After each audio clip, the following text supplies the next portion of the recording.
Friends అందరికీ నమస్తే welcome back to శౌర్యస్ kitchen. ముందుగా అందరికీ వినాయక చవితి శుభాకాంక్షలు।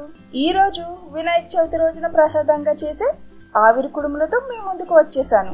ఎన్ని ప్రసాదాలు ఉన్నా సరే ఈ ఆవిరి కుడుములు లేకుండా వినాయక పూజ సంపూర్ణం కాదండి। మరి ఈ ఆవిరి కుడుములను చాలా ఈజీగా సింపుల్ గా ఎలా చేసుకోవాలో ఈ వీడియోలో చూసేద్దాం। మరి వీడియో చూసే ముందు మన శౌర్యస్ కిచెన్ ని లైక్ చేసి షేర్ చేసి సబ్స్క్రైబ్ చేయటం మర్చిపోకండి। ముందుగా గ్యాస్ వెలిగించుకుని మందపాటి గిన్నె తీసుకుని దానిలో 2.5 గ్లాసుల నీళ్లు పోసుకోవాలి। అంటే ఒక గ్లాసు బియ్యం రవ్వకి 2.5 గ్లాసులు నీళ్లు పోసుకోవాలన్నమాట।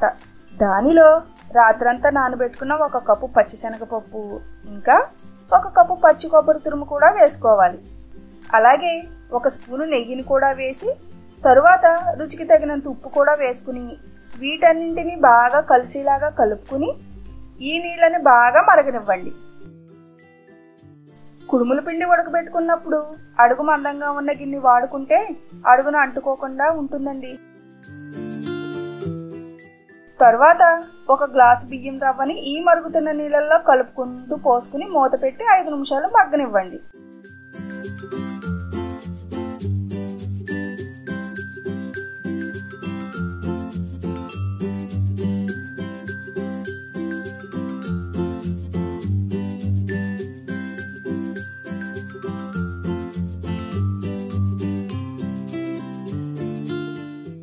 నీరు అంతా ఎగిరిపోయి ఇలా దగ్గర పడ్డాక మొత్తం ఒకసారి బాగా కలుపుకుని ఒక పళ్ళెంలోకి వేసి గోరువెచ్చగా అయ్యే వరకు చల్లారనివ్వాలి।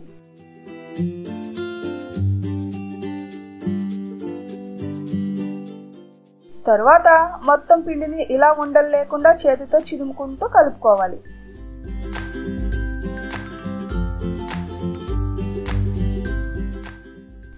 రెండు చేతులను నీళ్లతో తడి చేసుకుని మీకు నచ్చిన సైజులో ఇలా కుడుములను ఉండలుగా చేసుకోవాలి। చేతులు తడి చేసుకోకుండా ఉండలు చుడితే పిండి చేతులకు అంటుకుపోయి కుడుములు నున్నగా రావండి।